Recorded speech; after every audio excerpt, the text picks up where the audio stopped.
if you're feeling cramped in your living space, but you don't know how to make a change, we've got some answers for you. Libby Langdon is the author of Libby Langdon's Small Space Solution. She's got a lot of answers for us today. She's also got the top 5 design mistakes that people make in small spaces. And today, basically, you're giving us all the quick tips that we need to know, right? Quick tips. This is an easy study. Okay, I think I've made all of these mistakes, but we'll start with number 1. It says leaving your walls white. A lot of people think it gives, the illusion that it's bigger. It does. Right. And you know what? White walls don't add any square footage to your space. They're just going to make it a little boring. Yeah. Have some fun. And I don't say paint all your walls a really dark color, but sometimes if you just choose one accent wall, the wall your headboard is on, the wall your sofa is on, paint that a rich color and the other 3 walls a softer tan, and it can actually make the wall recede. So you can see there's one picture where we have this fabulous navy wall, and you want to get artwork up on a dark color wall. That's going to break it up. Right. But also a soft rosy color wall. Just have some fun with color. And did you paint all 4 walls that same color? Or yes, the rosy color, absolutely. And painting darker does not make it look smaller? It doesn't. Just one wall. It can actually make the wall recede and make your room feel bigger. Okay. Another mistake that we also make is using short shelving and cabinetry.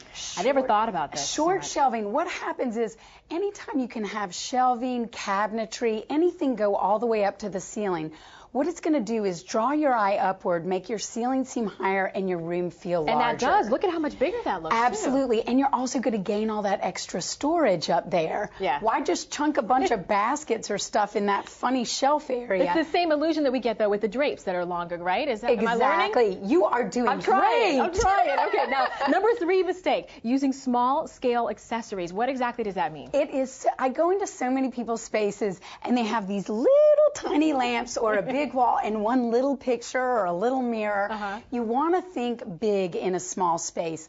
Tall lamps are going to add scale and height to your room and make it feel larger. Larger artwork, visually, it's just going to expand your space. Also, if you don't have really big artwork, you can pair it up in a grouping. Smaller pieces, hang them on the wall together. Okay, also, speaking of that, not using mirrors. We should be using mirrors, right? Mirrors are so important. They're a great tool in a small space. Not only do they visually just make it seem much bigger, but they'll reflect a lot of natural light. Okay. And if you can mount a mirror on a wall directly opposite a window, it's going to reflect all that natural light and really brighten it up. Any particular shape that you prefer? I love a big rectangle, but think big mirrors. Yeah. Okay. All right. Give the illusion that you got an extra room in there that you just don't have. Exactly. And last but not least, using all wood furniture. Do a lot of people still do this? A lot of people buy furniture in sets. Yeah. So they'll have the end table, the coffee table, the console table. Hey, it came together. It all came together, but if you have furniture in sets, mix it up, but incorporate some glass top tables.